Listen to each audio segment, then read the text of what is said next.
Vous venez de prendre une photo et vous apercevez qu'il y a quelques rides que vous aurez bien aimé voir disparaître et éventuellement quelques cheveux blancs également. Donc on va faire ça de suite. Nouveau projet, je sélectionne la photo, ouvrir. Première chose à faire, on va dupliquer la photo. Photo, dupliquer, CTRL D. Alors, regardez, je clique, je sélectionne la photo et effectivement je m'aperçois que la photo originale est derrière. Donc je reviens en arrière. Voilà. Donc maintenant je vais sélectionner la photo de devant. Je vais décocher la case souris pour être sûr de ne pas sélectionner la photo derrière sans faire exprès, puisque je vais travailler que sur la photo de devant. Donc qu'est-ce qu'il faut que je fasse maintenant? Je vais commencer par peindre les cheveux déjà, dans un premier temps, pour qu'ils soient plus sombres. Donc les outils de peinture, ils sont ici. En haut, on a le pinceau pour peindre de la couleur. Et nous, on va utiliser un autre, on va utiliser le pinceau pour peindre de l'ombre, en fait. Parce que je trouve que c'est plus naturel. Mais avant, on va voir le fonctionnement de la peinture. Donc, je vais commencer par le pinceau. Par défaut, couleur rouge. Par défaut, opacité 200. C'est pas le maximum. Le maximum, c'est 255. Ça veut dire qu'on couvre tout. Regardez. Je maintiens le bouton gauche enfoncé. Je glisse la souris. Maximum. Si je diminue l'opacité, je maintiens le bouton gauche enfoncé. Et vous voyez, on continue à voir ce qu'il y a derrière. D'accord? Donc ça, c'est bon. Alors maintenant, imaginez que je peins les cheveux ici. Avec le rouge. D'accord? Dans le rouge, on continue. Par contre, je vais mettre un peu plus. Donc, je peins ici. Voilà, et là, je m'arrête. J'aurais dû aller jusqu'à la fin, mais je me suis arrêté. Il faut que je reprenne. Alors, quand je vais reprendre, j'ai obligé de peindre un petit peu ce qui a déjà été fait. Et là, qu'est-ce qui va se passer? Le problème, c'est que, vous voyez, ben ici, on s'est retrouvé avec une nouvelle couche sur la partie déjà faite. C'est qui est superposée. Et ça, on aurait préféré ne pas l'avoir. Donc, je reviens en arrière. Je vais aller après dupliquer ici. Donc, qu'est-ce qu'il aurait fallu que je fasse? Il aurait fallu que je peigne directement sans relâcher mon bouton. Parce que tant que je n'ai pas relâché le bouton, vous voyez, je peux revenir en arrière, je peux repasser plusieurs fois dessus. C'est bon, il ne va pas me faire une autre couche. Par contre, dès que je relâche mon bouton, là, si je reviens, il va faire une autre couche. Ok? Donc, je reviens après dupliquer. Et alors là, ici, on a nos options. 3 options. Par défaut, c'est du multicouche. Donc, c'est ce qu'on vient de faire. Là, Maintenant, si j'avais mis sur monocouche, qu'est-ce qui va se passer? Alors, je vais peindre. Et je me suis arrêté. Et je vais recommencer. Mais j'ai lâché mon bouton. Sauf que là, comme je suis sur monocouche, en fait, même si je repasse par-dessus l'autre, pas de problème, je ne vais pas refaire l'autre couche. Regardez bien. Je peux continuer tranquille et là, j'ai pas de raccord. Vous voyez, même si je repasse dessus, je peux continuer à peindre plusieurs fois. J'aurai pas de nouvelle couche parce que je suis sur cette case. Si je veux recommencer une nouvelle couche, pas de problème. J'appuie sur ce bouton, nouvelle couche. Et là, maintenant, je recommence une nouvelle couche. Je relâche le bouton, je repasse par-dessus. Donc, quand je vais repasser sur la première ici, je vais faire une autre couche. Par contre, quand je vais repasser sur celle-ci, ben non, puisque je suis toujours sur cette option. D'accord? Alors, on a un maximum de 10 retours en arrière. Donc là, à mon avis, il vaut mieux pas trop traîner, y aller de suite, parce que sinon, là, je vais plus en avoir. Manque plus que opacifier. Opacifier, c'est pas l'option que je préfère, parce que, a priori, je me demande bien à quoi ça sert d'ailleurs. En fait, c'est que opacifier, on va faire une nouvelle couche, même si on relâche pas le bouton. Donc du coup, en fait, ça va être complètement opaque, parce que lorsque le curseur il va se déplacer, il va se déplacer au-dessus d'endroits qui ont déjà été peints, donc il va faire d'autres couches, même sans relâcher, donc on va être opaque complètement, sauf si on va très vite là. Donc pour moi ça n'a pas grand intérêt. Pour moi les deux qui ont intérêt, c'est la deuxième et la troisième, et le plus souvent c'est la deuxième, c'est pour ça qu'elle est par défaut.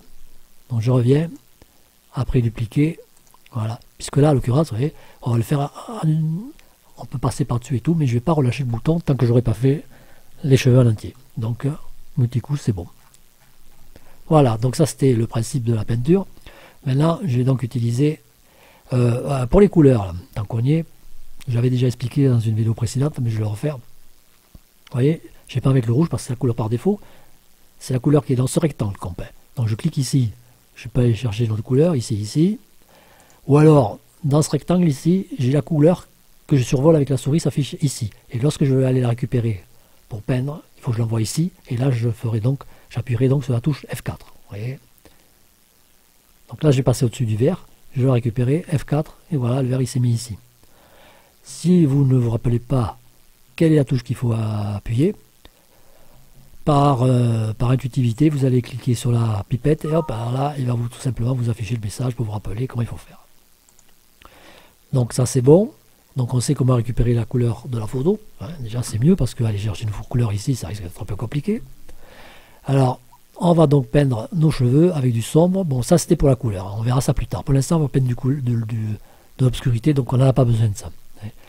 Mais je l'ai expliqué, donc on le sait, c'est bon, on le fera pour tout à l'heure.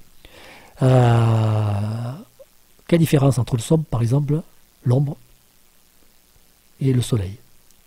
Je vais agrandir le diamètre. Je vais monter un tout petit peu l'intensité pour qu'on le voit, l'opacité. Je vais prendre le soleil, regardez bien. Voilà, c'est comme si on lui a envoyé du soleil sur le visage. Bon, là on a dépassé un peu, mais c'est pas grave.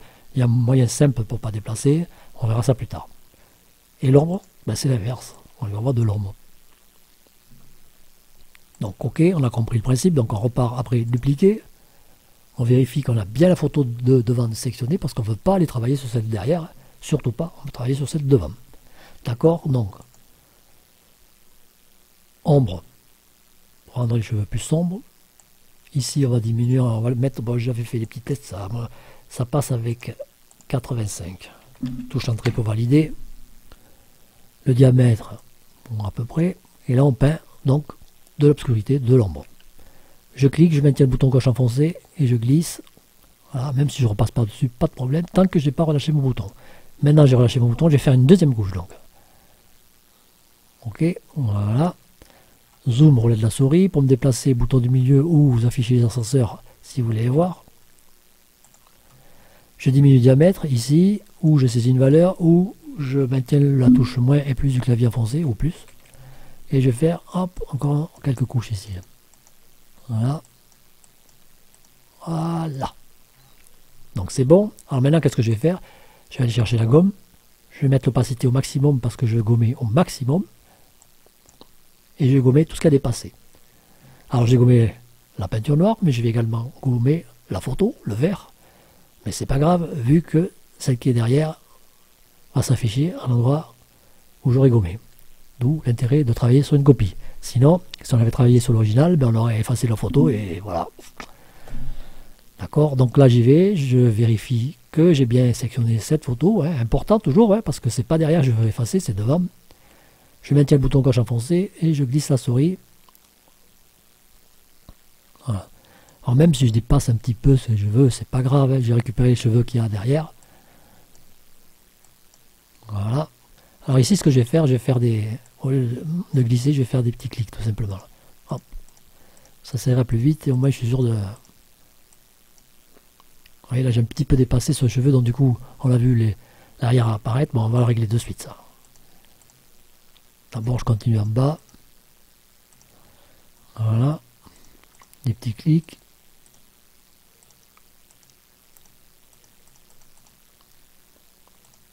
Voilà. Donc là maintenant je diminue le diamètre. Alors, donc là vous voyez j'ai effacé un petit peu trop sur le blanc. Alors maintenant ce que je peux faire, je vais décocher ici tout visible, comme ça me permet de voir uniquement la photo qui est actuellement sélectionnée. Et là on peut bien voir effectivement que j'ai pas mal gommé. D'accord, donc je reviens à tout visible. Alors là j'avais gommé un petit peu trop, donc j'ai fait apparaître les cheveux de derrière. Alors il y a un autre outil qui permet de restaurer ce qu'on a gommé, c'est l'outil restauration ici. Hop, j'ai fait un petit clic, donc du coup je récupère un peu les cheveux noirs. Ici pareil, voilà, on est bon. Là je reprends la gomme et je repars un peu ici parce qu'il y a encore un petit peu un manque à faire. Donc c'est bon pour les cheveux. Alors je vais sélectionner deux photos, je vais les copier ensemble. Donc je maintiens la touche CTRL enfoncée, je clique sur cette photo, je vais à photo et je fais coller les photos sélectionnées. J'en ai plus qu'une. Maintenant je vais enregistrer mon projet. Enregistrer le projet. Bon, je l'avais déjà enregistré, là je le refais de nouveau, j'écrase par-dessus. Voilà, comme ça au moins de temps en temps, j'enregistre mon projet. S'il y a un problème, je ne suis pas obligé de recommencer tout à zéro, il suffira que je clique sur ouvrir un projet et continuer là où je m'étais arrêté. De temps en temps, donc, vous cliquez ici, enregistrer projet, là, ou alors raccourci clavier, CTRL S. Si vous voulez l'enregistrer ailleurs, Vous voyez ici, enregistrer le projet sous. Donc maintenant les sourcils. On va faire pareil, on va les rendre plus sombres, mais d'abord on va diminuer l'épaisseur des sourcils. Donc pour ça, je vais aller à Outils, et je vais utiliser l'outil Déformer. Alors cet outil, on le verra plus en détail dans une autre vidéo, parce qu'il sert en particulier à faire des caricatures. Donc là, on a trois options, étaler, zoomer, tourner. On va garder l'option par défaut étaler, et on va diminuer le diamètre. Oui, donc il est à 320, je vais le mettre d'abord à 250. J'appuie sur la touche Entrée pour valider. Dans un premier temps, vous voyez, cette partie, je vais l'envoyer un peu vers l'extérieur. Donc, je maintiens le bouton gauche de la souris enfoncé et je glisse vers l'extérieur pour étaler. D'accord? Alors maintenant, je vais m'occuper des sourcils. Bon, rouler de la souris, bouton du milieu pour me déplacer, ou les ascenseurs. Et là, pareil, donc je vais cliquer et je vais glisser vers le bas. Par contre, je vais diminuer le diamètre. Là,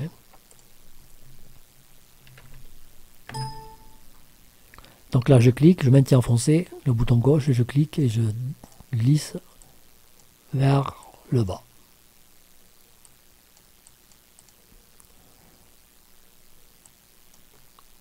Ok, je diminue un petit peu ici. 40, touche Entrée pour valider. Clique vers la droite. D'accord, bouton du milieu. Voilà. Bouton du milieu. On va y arriver, on va y arriver. Bouton du milieu. Je maintiens enfoncé, je glisse vers le bas, ou les ascenseurs. Là, je vais corriger ces deux petits détails ici. Donc là, j'augmente un peu le diamètre. Je vais aller par exemple à, pour voir, 70. Je clique ici, je maintiens le bouton gauche enfoncé, je glisse vers le bas. Ici, je glisse vers le haut.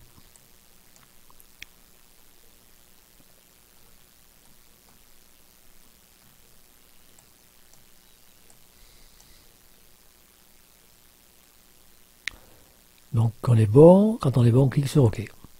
Voilà. Bon, je pourrais peut-être faire un petit peu mieux ici en bas là.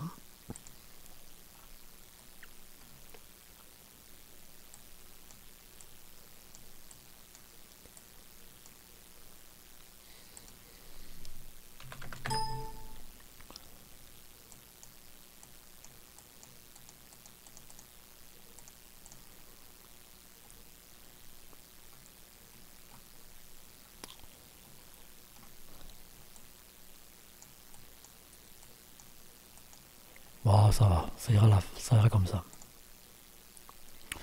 Donc là c'est bon. Alors maintenant les sourcils, on va donc les peindre. Moi je fais un petit enregistrer. Je clique ici pour vous montrer, mais en général je fais CTRL S pour aller plus vite. Je rappelle CTRL S, voilà, ça s'affiche ici. Donc je duplique la photo, raccourci clavier CTRL D, et je vais travailler sur cette photo. Pareil, je vais peindre les sourcils avec obscurité à 85. Pinceau diminué. Une couche, deux couches, une couche, deux couches. Ouais, j'en fais encore une autre. Hop, petit coup là. Bon, celle-là, je la laisse. Gomme. Opacité maximum.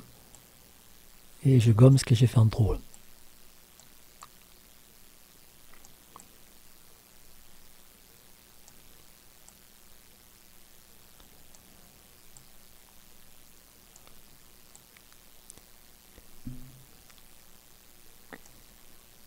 Bon, ben voilà. Vous voyez, si je décoche ici, tout visible. Ok, je recoche. Je sélectionne notre photo, touche CTRL enfoncé. Photo. Coller les photos sélectionnées. Enregistrer le projet. De temps en temps, il faut enregistrer. Comme ça, en cas de problème, on ouvre et on recommence pas tout à zéro. Donc là, on est bon pour les cheveux, pour les sourcils. On va s'occuper donc du maquillage maintenant, lever les rides. Donc on va peindre. Bon, on l'a vu déjà, tout ce qui concerne couleur, etc. Il n'y a qu'une chose qu'on n'a pas vue, c'est ici, la case couleur du clic. Donc je sélectionne mon pinceau, j'augmente le diamètre, pas tant peut-être. Voilà. Bon, c'est bon, 50. L'opacité, par contre, là, il faut diminuer. Là. Ouh là là.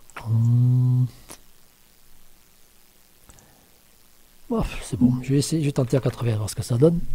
Alors maintenant, vous avez vu que pour récupérer la couleur, on fait F4. Donc, ce qu'on pourrait faire, en théorie, ça serait donc cliquer, récupérer la couleur F4 et peindre un petit peu ici. Cliquer F4, peindre. Cliquer F4, peindre. Toujours faire des petits clics pour récupérer une couleur différente, parce que si je fais la même partout, ça va être uniforme. D'accord? Maintenant, si je clique ici, je coche couleur du clic, j'ai plus besoin de faire F4. Chaque fois que je vais cliquer, il va automatiquement récupérer la couleur et je récupère peindre direct. Je clique et je peins, je clique, je peins. En fait, je fais les deux en même temps. Parce que dès que j'ai cliqué, j'ai peint en même temps.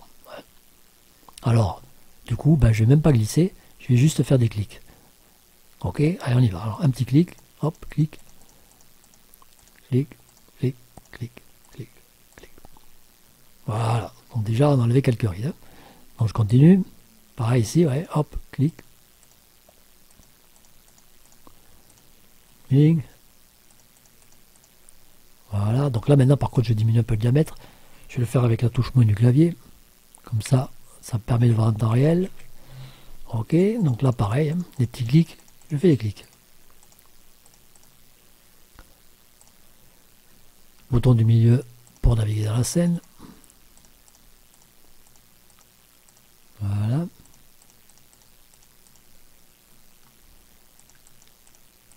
Voilà.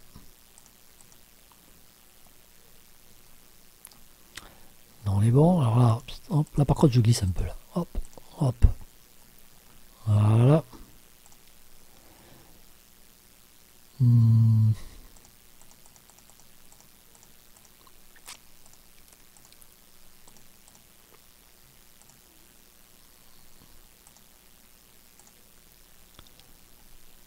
Ok, alors maintenant il n'y a plus qu'à s'occuper du petit point ici, donc je diminue le diamètre. Voilà, alors là je vais faire un clic un petit peu à l'extérieur et je glisse. Voilà. Voilà. Bon, ben... ouais, ça me paraît correct. Si je veux rajouter un petit peu naturel, par exemple, si je trouve que c'est trop uniforme ici, ben, je vais perdre un peu de soleil, par exemple. J'augmente le diamètre. Je diminue l'opacité et je vais faire un clic ici. Voilà, un deuxième. Un autre ici. Et voilà, vous voyez, j'ai fait des petits reflets de soleil. Donc, enregistrer la photo. Bon, j'avais déjà fait, donc j'écrase que c'est celle que j'ai faite. Ok, et alors là, pareil. Oui, pour enregistrer la scène entière. Non, pour enregistrer uniquement la photo sélectionnée. Donc, comme il n'y a qu'une photo, ça sera pareil. Donc, je vais faire oui. Voilà. Alors maintenant, photo originale. Photo modifiée. Voilà. Donc là, on a pris un peu de temps parce qu'on a vu le fonctionnement des différents outils, mais dans la pratique, c'est quand même assez rapide à faire. Voilà pour cette vidéo. Prochain exercice dans la prochaine vidéo.